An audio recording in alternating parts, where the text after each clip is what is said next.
ప్రియరక్షకుడైన యేసుక్రీస్తు నామములో అందరికీ వందనాలండి. గడిచిన 2 అధ్యాయాలు ఆదికాండంలో 1వ అధ్యాయం 2వ అధ్యాయం ధ్యానించడానికి దేవుడు కృప చూపారు. అలాగే ఈరోజు 3వ అధ్యాయాన్ని ధ్యానించడానికి దేవుడిచ్చిన ఈ గొప్ప భాగ్యాన్ని బట్టి నేను దేవునికి ఎంతో రుణస్తుడిని. గడిచిన 2 అధ్యాయాల్లో అనేక సంగతులు మనం నేర్చుకున్నాం. మొదటి అధ్యాయంలో దేవుడు ఎంత శక్తిమంతుడు, దేవుని ప్రణాళిక ఎంత గొప్పగా ఉంటుందో మనం చూడగలిగాం. 2వ అధ్యాయానికి వచ్చేసరికి మనిషి మీద దేవునికి ఎంత ప్రేమ ఉన్నదో, మనిషి కొరకు దేవుడు ఎన్ని సిద్ధపరిచిన తరువాత మనిషిని సృజించారో మనం తెలుసుకోగలిగాం. ఇక 3వ అధ్యాయాన్ని కనుక మనం ధ్యానిస్తే ఈ 3వ అధ్యాయంలో ప్రారంభంలోనే చెప్పబడుతుంది, భూజంతువుల అన్నిటిలోని సర్పం యుక్తి గలది అని చెప్పబడుతుంది. అంటే దేవుడు తయారు చేసినటువంటి జంతువుల్లో ఒక జంతువుగా సర్పం పిలువబడుతుంది. ఈ సర్పం నేటి మనం చూస్తున్నట్లుగా నేల మీద పాకేటువంటి సర్పంలా ఉండేది కాదు. ప్రారంభంలో సర్పం కూడా ఒక జంతువులాగా కాళ్లతో నడిచేటువంటి స్థితిలో ఉండేది. ఆ సర్పం ఎటువంటి సర్పం అని చెప్పి వాక్యం చెప్పబడుతుందంటే, ప్రకటన గ్రంథంలో మనం ఒకసారి చూసినట్లయితే 12వ అధ్యాయం 9వ వచనంలో ఇలా వ్రాయబడి ఉంది, కాగా సర్వలోకమును మోసపుచ్చుచు అపవాది అనియు సాతాను అనియు పేరు గల ఆది సర్పమైన మహాఘట సర్పము పడద్రోయబడి ఉండును. అది భూమి మీద పడద్రోయబడి ఉండును. దాని దూతలు దానితో కూడా పడద్రోయబడి ఉండిరి. అలాగే ప్రకటన గ్రంథం 20వ అధ్యాయం 2వ వచనంలో కూడా మరొక మాట చెప్పబడుతుంది, అతడు ఆది సర్పమును అనగా అపవాదియు సాతాను అను ఆ ఘట సర్పమును పట్టుకొని 1000 సంవత్సరములు వానిని బంధించి అగాధములో పడవేసి ఆ 1000 సంవత్సరములు గడిచే వరకు ఇక జనములను మోసపరచుకుంటున్నట్లు అగాధమును మూసి దానికి ముద్ర వేసెను. ఇలాగా ఈ ఆది సర్పం గురించి, ఇది సాతాను అపవాది అనేటువంటి విషయాలు మనకి వాక్యంలో చెప్పబడుతుంది. అంటే ఈ సర్పము మనం ఊహించుకున్నట్లుగా మనం చూస్తున్నటువంటి నేటి సర్పం వంటి సర్పం కాదు. ఇది అపవాది సాతాను యొక్క సంబంధి అనేటువంటి విషయం మనకు బయలుపరచబడుతుంది. అటువంటి ఈ ఆది సర్పము స్త్రీ దగ్గరికి వచ్చి తనతో అంటుంది, ఇది నిజమా,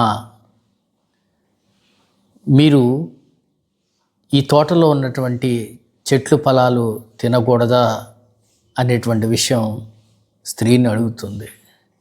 ఆ స్త్రీ చెప్తుంది, చెట్లు ఫలాలు తినవచ్చు, కానీ ఈ తోటలో మధ్యన ఉన్నటువంటి కొన్ని చెట్ల ఫలాలు దేవుడు మమ్మల్ని తినకూడదని, వాటిని ముట్టకూడదని చెప్పారని చెప్పి ఆ సర్పంతో చెప్తున్నట్లుగా మనకు కనపడుతుంది. 2వ అధ్యాయంలో మనం ధ్యానించాం, దేవుడు చెప్పింది ఏమిటంటే వాటిని తినకూడదు, తినిన దినంన నిశ్చయముగా మీరు చచ్చెదరు అని చెప్పారు. కానీ ఈ స్త్రీ చూడండి, ఎంతో భక్తి కలిగినటువంటి స్త్రీగా తినకూడదు అనేటువంటి విషయమే కాకుండా కనీసం దాన్ని ముట్టుకోకూడదు అనేటువంటి విషయం కూడా సర్పంతో చెప్తుంది. అటువంటి స్త్రీని అపవాది ఏ రీతిలో పడేసాడో వాక్యాధారంగా మనం ఆలోచించేద్దాం. స్త్రీ యొక్క స్వభావం సహజంగా ఎలా ఉంటుందో వాక్యం చెప్తుంది. స్త్రీ బలహీనమైన ఘట్టము కనుకనే తొందరగా అపవాది స్త్రీని మోసపుచ్చింది. ఆ చెట్టు ఫలములు తింటే మీరు చావనే చావరు, మీ కన్నులు తెరవబడతాయి, మీరు దేవదూతల్లాగా మారిపోతారు అని చెప్పినప్పుడు అవ్వకి ఆశ కలిగింది. అపవాది చెప్పిన ఈ మాటలు స్త్రీకి ఎంతో రుచిగా అనిపించాయి. స్త్రీ అత్యాశకు పోయింది.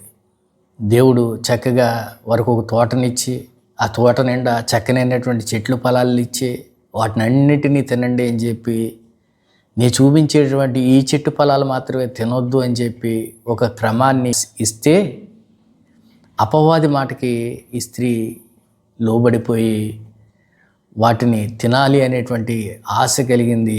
వెళ్ళింది, ఆ చెట్టు ఫలాలు కోసుకుంది, కొన్ని తింది, మరికొన్ని తన భర్త అయినటువంటి ఆదాముకు తీసుకొచ్చి ఇచ్చింది.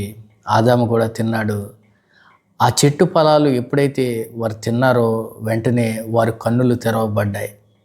వారి కన్నులు తెరవబడ్డాయంటే వారు అప్పటి వరకు దిగంబరులుగా ఉన్నారు. ఆ విషయం వారికి తెలియదు, కానీ ఇప్పుడు తెలిసింది. అంటే దేవుని ఉద్దేశం ఏంటంటే, దేవుని పిల్లలు పసిపిల్లల్లా ఉండాలి, పాపం అంటే వారికి తెలియకుండా ఉండాలి అన్నట్లుగా వారిని సృజించారు దేవుడు. కానీ ఇక్కడ ఎప్పుడైతే దేవుని ఆజ్ఞని వీరు మీరారో, వీరికి పాపముతో కూడినటువంటి సిగ్గు వాళ్ళకి కలిగింది. వాళ్ళు చేసినటువంటి పాపాన్ని బట్టి వారికి సిగ్గు కలిగినట్లుగా మనకు కనపడుతుంది. తర్వాత అధ్యాయాల్లో మనకు కనపడుద్ది, కయ్యూను తన తమ్ముడైనటువంటి హేబేల్ని చంపినప్పుడు తలదించుకుని ఉన్నటువంటి పరిస్థితుల్లో దేవుడు అంటాడు, నీవు సత్క్రియ చేసిన ఎడల తలెత్తుకొనవా. అలాగా ఇతడు పాపం చేశాడు. ఆ పాపం ద్వారా వచ్చినటువంటి సిగ్గు ఆదాము అవ్వపై పనిచేస్తున్నట్లుగా మనకు కనపడుతుంది. వారు సిగ్గుని కప్పుకోవటానికి చెట్ల ఆకుల్ని వారు వస్త్రాల కింద తయారు చేసి వేసుకున్నారు. అయితే దేవుడు ప్రతిదినము కూడా సాయంకాలం వాళ్ళ దగ్గరికి వచ్చి ఆ తోటలో సంచరించేవారు. అదే క్రమంలో ఆ రోజు కూడా దేవుడు ఆ తోటకు వచ్చారు. చక్కగా ఒక స్నేహితుడిని పిలిచినట్టుగా, ఆదాము ఎక్కడున్నావు అని చెప్పి దేవుడు పిలుస్తున్నారు. ఆదాము అంటున్నాడు, అయ్యా నేను చెట్ల చాటున ఉన్నాను, దిగంబర్నిగా ఉన్నాను అని చెప్తున్నాడు. దేవుడు అన్నారు, మీరు దిగంబరులుగా ఉన్నారని చెప్పి ఎవరు మీతో చెప్పారు అంటే, నేను తినొద్దు అని చెప్పినటువంటి చెట్ల ఫలాలు మీరు తిన్నారా అని దేవుడు ప్రశ్నించారు. ఆదాము అంటున్నాడు, మీరు నాకు ఇచ్చినటువంటి ఈ అవ్వ తినమంటే తిన్నాను అని చెప్తున్నాడు. అలాగే అవ్వని నీవు ఆ ఫలాలు తిని నీ భర్త అయిన ఆదాముకి ఇచ్చావా అంటే, అవ్వ అంటుంది, సర్పం నన్ను మోసపుచ్చింది, సర్పం తినమంటేనే తిన్నాను అని చెప్తుంది. చూడండి, దేవుని యొక్క ప్రణాళిక, దేవుని యొక్క ఉద్దేశం ఉన్నతమైనవి వారి జీవితాల్లో నెరవేర్చబడాల్సినటువంటి పరిస్థితి. వారి జీవితాల్లో దేవుని యొక్క క్రమం కనుక ఉండుంటే, దేవుడు మాట చెప్పిన వారు నడుచుకుని ఉండుంటే, నేటి దినాల్లో మనుషుల్లో ఈ పాపం అనేది ఉండేది కాదు. ఈ సృష్టి అంతా కూడా వారు చేసినటువంటి ఆ పాప భారాన్ని నేడు మొయ్యాల్సిన పరిస్థితి ఉండేది కాదు. ఆదాము చేసిన పాప విషయంలో ఆదాము దేవుడు అడిగిన వెంటనే, ప్రభువా తెలియక నేను ఈ పాపం చేశాను, నన్ను క్షమించు అని అడుగుంటే దేవుడు క్షమించేవారేమో. కానీ నేటి దినాల్లో మనం చూస్తున్నట్లుగా మనం చేసేటువంటి పాపాలని మనం కప్పిపుచ్చుకున్నట్లుగానే, మన పాపం కాదు అన్నట్లుగా మనం ఎలాగైతే చెప్తామో, అలాగే ఆ దినాల్లో ఆదాము ఆ తరువాత అవ్వ కూడా దేవుని ఎదుట ప్రవర్తించారు. దాని ప్రతిఫలాన్ని మనం చూస్తే, ఎవరు పాపం ఏ క్రమంలో చేశారో ఆ క్రమానికి తగినట్లుగానే దేవుడు తీర్పు తీర్చినట్లుగా కూడా వాక్యం కనపడుతుంది. ఉదాహరణకు చూస్తే, ఈ పాపానికి ప్రథమ కారణమైనటువంటి సర్పంతో దేవుడు అంటున్నాడు, నీవిక భూజంతువులన్నింటిలో శపించబడిన దానివి, నీవు పొట్టతో ప్రాకుతావు, మన్ను తిని అంటే మట్టి తిని బ్రతుకుతావు అని చెప్పి సర్పాన్ని శపించారు. స్త్రీకిని సర్పానికి వైరం కలుగుతుందని, అలాగే స్త్రీ సంతానానికి సర్ప సంతానానికి వైరం కలుగుతుందని, సర్పాన్ని స్త్రీ సంతానం తల మీద కొడితే సర్ప సంతానం స్త్రీ యొక్క సంతానాన్ని మడిమి మీద కరుస్తాయని చెప్పి దేవుడు శపించినట్లుగా మనకు కనపడుతుంది. అంతేకాదు, స్త్రీని కూడా దేవుడు శపిస్తున్నారు, నీ ప్రయాసము, నీ గర్భ వేదనను మిక్కిలి హెచ్చించేదను, గర్భవేదనతోనే నువ్వు పిల్లల్ని కందువు, నీ భర్త ఎడల నువ్వు వాంచగలిగి ఉందువు అని చెప్పి దేవుడు శపించారు. చూడండి, నేటి దినాల్లో చూస్తున్నాం, స్త్రీలను చూస్తే, కొంతమంది స్త్రీల యొక్క జీవితాలను చూస్తే చాలా ఆశ్చర్యం కలుగుతుంది. భర్త తాగుబోతైనా, తిరుగుబోతైనా, హింసించేవాడైనా, దూషించేవాడైనా ఆ భర్తే తనకి సర్వస్వం అన్నట్లుగా ఆ భర్తగా ఎంతగా వారిని ఇబ్బందులు పెడుతున్నా కూడా ఆ భర్తకి లోబడి బ్రతికేటువంటి జీవితాలు మనం చూస్తూ ఉంటాం. అంటే దీనికి కారణం ఏంటంటే, ఆదిలో ఆ స్త్రీ చేసినటువంటి ఆ పాపాన్ని బట్టి అవ్వకి దేవుడిచ్చినటువంటి శాపమే నేటి దినాల్లో అనేక మంది స్త్రీలలో కనపడుతుంది. అలాగే ఆదాము విషయానికి వచ్చేసరికి దేవుడు అంటున్నారు, నేను ఆజ్ఞాపించిన ఆజ్ఞ చెప్పుడు కాకుండా నీ భార్య చెప్పిన మాట చెప్పున నేను తినొద్దన్నటువంటి చెట్టు ఫలాలను తిన్నావు గనక నువ్వు ప్రయాసంతోనే నీ బ్రతుకు దినములన్నీ గడపాల్సి వస్తుంది. నీవు నేలకి తిరిగి చేరే వరకు కూడా నువ్వు చెమట కారుస్తూ శ్రమిస్తే తప్ప నీకు ఆహారం దొరకదని చెప్పి దేవుడు శపించినట్లుగా ఆదాము బ్రతుకు కూడా కనపడుతుంది. దేవుడు ఏర్పాటు చేసినటువంటి ఆ తోటలో మంచి చెట్లు, తెలివిని ఇచ్చేటువంటి వృక్ష ఫలాలు వారు తిన్నారు. కాబట్టి వారి కన్నులు తెరవబడ్డాయి. అయితే జీవవృక్ష ఫలాలు వారు తినలేదు. అవి తినుంటే గనక వారు కూడా నిత్య జీవాన్ని పొందుకుందరు. నిత్య జీవాన్ని పొందుకుని ఉంటే దేవుని మాట విననటువంటి ఆ తరాన్ని బట్టి ఈ లోకం ఎంతగా పాపం చేత నింపబడి ఉండేదో, ఎంతగా శాపగ్రస్తమైనటువంటి జీవితాలు మనం చూసేవాళ్ళం మనం అర్థం చేసుకోవచ్చు. ఎందుకంటే ఒక మనిషి వాక్యం చెప్తున్నట్లుగా పుట్టింది మొదలుకొని 70 సంవత్సరాలు జీవన ప్రమాణం, అధిక బలం ఉంటే 80 సంవత్సరాలు. ఈ 70 సంవత్సరాలు 80 సంవత్సరాలు బ్రతికుంటాడు మనిషి అనేటువంటి సత్యం ప్రతి మనిషికి తెలిసినప్పటికీ కూడా ఆ ఆయుష్లోనే ఎంతో భయంకరమైనటువంటి జీవితాన్ని మనిషి జీవిస్తున్నాడు. అదే మనిషి చావడు, నిత్యము ఉంటాడు అంటే ఎంత భయంకరంగా ఈ ప్రపంచం మారిపోద్దో ఒక్కసారి మీరు ఆలోచించుకోనండి.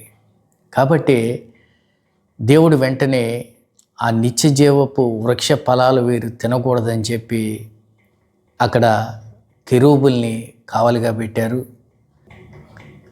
తిరుగుతున్న ఖడ్గజ్వాలని అక్కడ నిలవబెట్టినట్లుగా వాక్యం ద్వారా మనకు తెలుస్తుంది. ఒకసారి మనం ఆలోచన చేసినట్లయితే దేవుడు మాట చెప్పిన ఆదాము అవ్వ వినుంటే వారి జీవితాలు ఎంత చక్కగా ఉండేవి. వారికి కష్టమేమిటో తెలియదు, ఇబ్బంది అంటే తెలియదు. దేవుడు ఏర్పాటు చేసినటువంటి ఆ తోటలో చక్కగా ఉంటూ దేవుడిచ్చినటువంటి ఆ ఆహారాన్ని తింటూ సంతోషంగా గడపాల్సినటువంటి ఆ జీవితాలు దేవుని మాట విననందున వారు చేసినటువంటి ఆ పాపం వలన, అపవాదికి వారు లోబడ్డం వలన వారి జీవితాలు తారుమారైపోయినాయి. ఈ సృష్టి యావత్తు కూడా అవ్వ చేసినటువంటి ఆ చిన్న పాపం వల్ల దేవుని యొక్క ఉద్దేశం నుంచి ప్రక్కకి వెళ్ళిపోయినటువంటి పరిస్థితి కనపడుతుంది. అవ్వ చేసినటువంటి ఆ పనిని బట్టి మనిషి కష్టపడితే కానీ బ్రతకలేనటువంటి పరిస్థితి.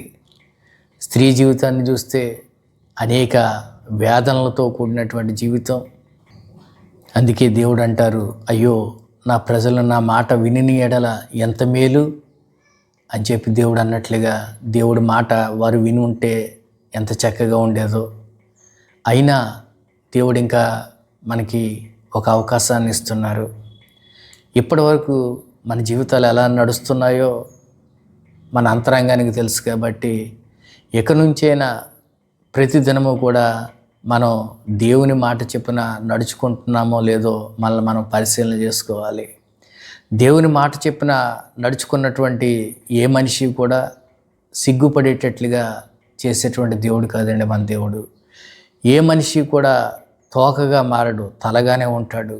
అంత గొప్ప ప్రణాళిక దేవుడిది. కాబట్టి మనం ప్రతి విషయంలోనే దేవునికి భయపడుతూ దేవుని అధికారానికి మనల్ని అప్పగించుకుంటూ ప్రతిదీ దేవా నీ చిత్తం మాత్రమే నా జీవితంలో జరిగించని చెప్పి ఆయన బ్రతిమాలుకుంటూ ముందుకు కొనసాగితే మరలా ఆయన మనందు ఆనందించి మన ఎడల ఆయన ఉద్దేశించినటువంటి ఆ మంచి ఉద్దేశాలు నెరవేర్చడానికి దేవుడు ఇష్టపడుతున్నటువంటి దినాలు ఇవి. కనుక మనల్ని మనం దేవునికి అప్పగించుకుందాం. ఈ కొద్దిపాటి మాటలు దేవుడు దీవించునుగాక. మీ అందరినీ దేవుడు బహుగా దీవించునుగాక.